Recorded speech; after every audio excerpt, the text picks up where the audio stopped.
Hi everyone, it's Mike here again, and it is great to share with you a preview of our latest Moonshots Master Series. This series is where we collect all the wisdom that we've learned from over 140 plus shows. And what we do is we study a particular topic and we bring all the best clips and practices together so you get your own little masterclass. And what you'll get in each of the Moonshots Master Series is a show dedicated to your personal transformation, or perhaps to problem solving, decision making, thinking better, all that kind of good stuff. Or lastly, it will be about leadership. Those are the three big buckets that all the Moonshots thinking fits into: personal transformation, thinking better, and leadership. That's right. And we pick all of those great clips from superstars, entrepreneurs, and authors and wrap it all up together. Now, you're only getting a preview of this. If you'd like to listen to the full show, get all the tools and all the goodies that comes with the Moonshots Master Series, visit moonshots.io, click on the members area, and sign up. Be our patron. It's only $1 a week, and you'll get a complete masterclass just for you every single month. So head over to moonshots.io and become a member. But for now, enjoy the show.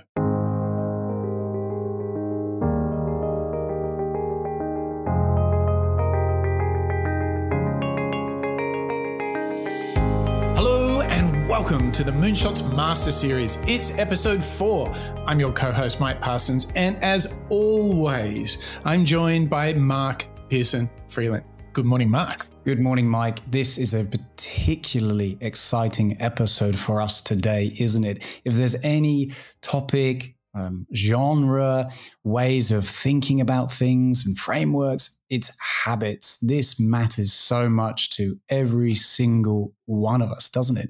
It really does. Habit design is a topic du jour here at the Moonshot Master Series. We are going deep into a world of habits, and my gosh, like habits, they really have revealed themselves to be one of the key things that moonshotters really need in the world.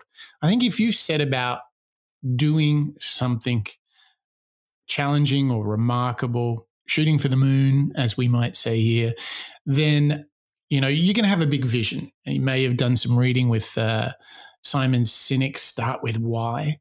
But then there's this big transition. What on earth am I going to do today? Where do I start? And I believe, Mark, it is habits is the place where the business gets done.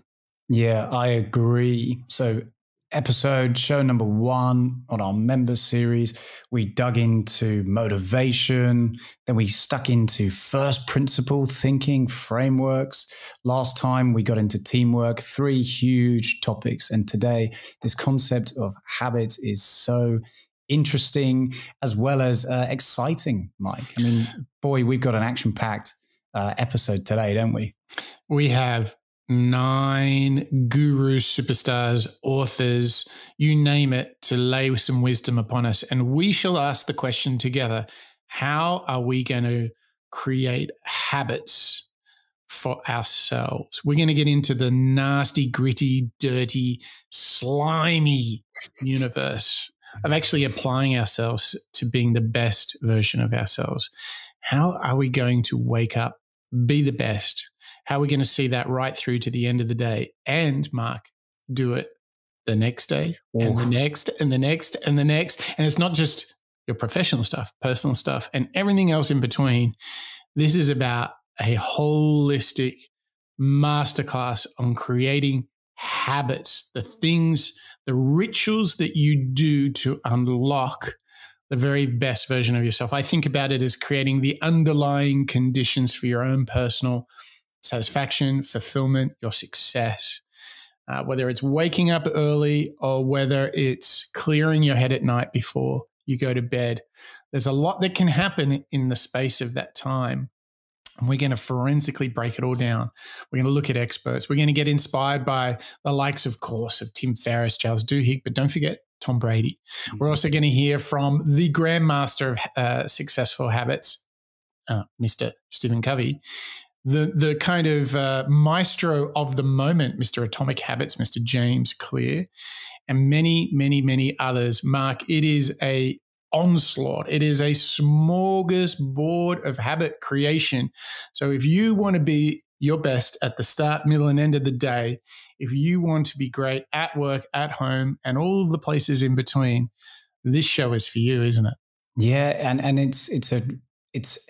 habits are not only behaviors, things that we can put into practice from a physical perspective. I think what's clear as we learn from these individuals and we get a lunar-powered dose of inspiration from all these incredible individuals and the work that they've done, it demonstrates to us that these behaviors and these physical practices have a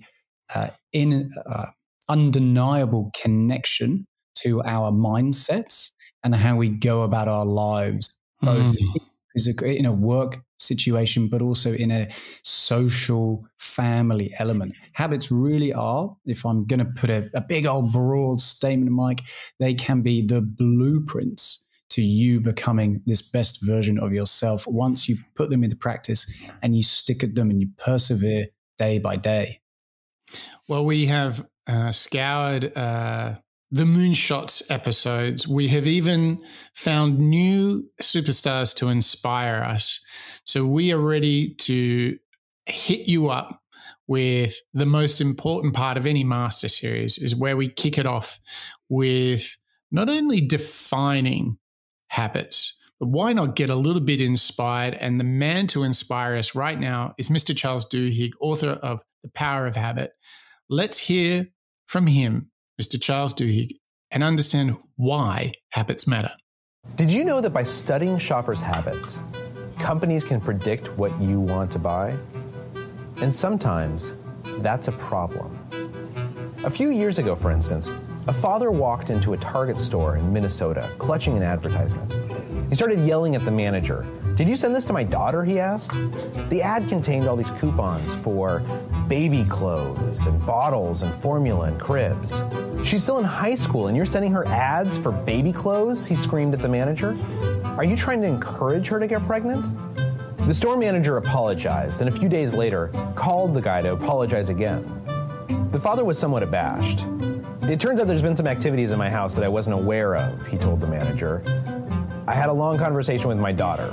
She's due in August. It turns out I owe you an apology." Target had created a computer model that could figure out which shoppers were pregnant just by studying their shopping habits.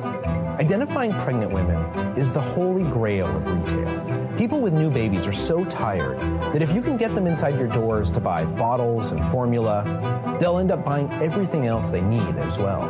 And if a new parent starts shopping at Target, they'll keep coming back for years.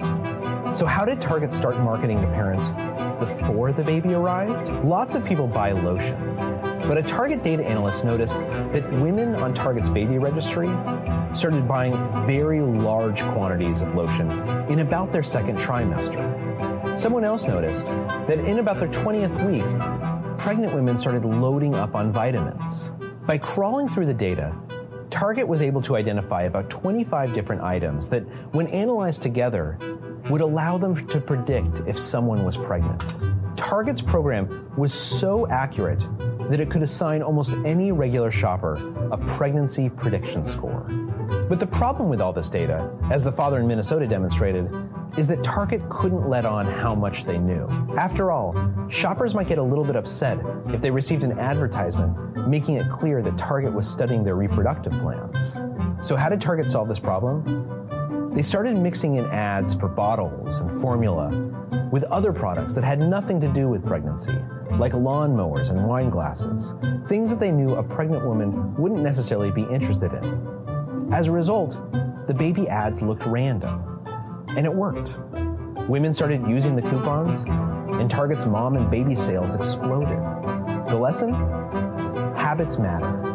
And we can either choose to shape our habits ourselves, or we can wait till someone else shapes them for us. Oh, you can choose to identify and notice and control your habits, or you can let somebody else do it for you, Mike. I mean, if there was a clip that was going to launch you and I and our members into the concept and the understanding of habits. I mean, no one better than Charles Duhigg to break it down for us, is there? No, he definitely, the book Power of Habit, and we'll have a link to that in the show notes if you're interested, is really, I mean, it is a defining piece of work. If you are really inspired by this show and want to go deeper, I would say, the Power of Habit is a very good starting point. And I think it is a very important thing that comes up straight away from Charles Duhigg, which is, obviously our habits, as we heard from that Target story, reveal so much about us and obviously inform where we're going, what's happening in our lives. But I thought the twist at the end there, it's like, are you going to choose to control your habits? Are you going to choose to get up early in the morning?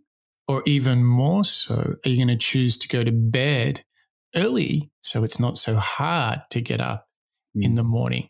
That's the choice. To me, this is where the rubber hits the road. If you really want to do something great in any shape or form, any type of endeavor, you need to understand that you do have this choice. You have the choice to get yourself to bed nice and early and not watch that 7th episode on Netflix. We'd be guilty of that. You can stop at 1. Yes, that's true. And get yourself into bed. Take it even further, Mark. You can choose not to have your phone in the room while you sleep, so you sleep better. You can get block-out blinds so it's nice and dark. You can not eat food for at least 90 minutes before dinner so your body's not digesting or getting any sort of release of sugar or whatever. You can do that. Those are all your choices. And so you can have that better sleep so you wake up better in the morning so you can do a better job on your first tasks. These are all choices that we have, and that really frames the series. That's why I'm so excited to play that clip first. I really feel that habit is a choice. And I think, Mark, we have somebody who has taken the choice of habits to the next level. I think we have somebody who has achieved the greatest of all time status. And he is a walking celebration of habit, isn't he? Yeah, that's right. If you're understanding from Charles Duhigg that habits aren't necessarily your destiny, but they're things that you can control and transform, this next individual, Mike, none other than Mr. Tom Brady, really brings it to life for us. He's an individual, as we'll learn, really does things differently. And this next clip that we're going to be inspired by is Tom Brady teaching us and inspiring us to evolve through experience. Well, everyone has their different belief systems, and I think everyone has their different opinions of those types of things that you talked about. Certainly as an athlete, I care very much what I put into my body. I think that I'm 38 years old. I'm not 22 anymore. You look good.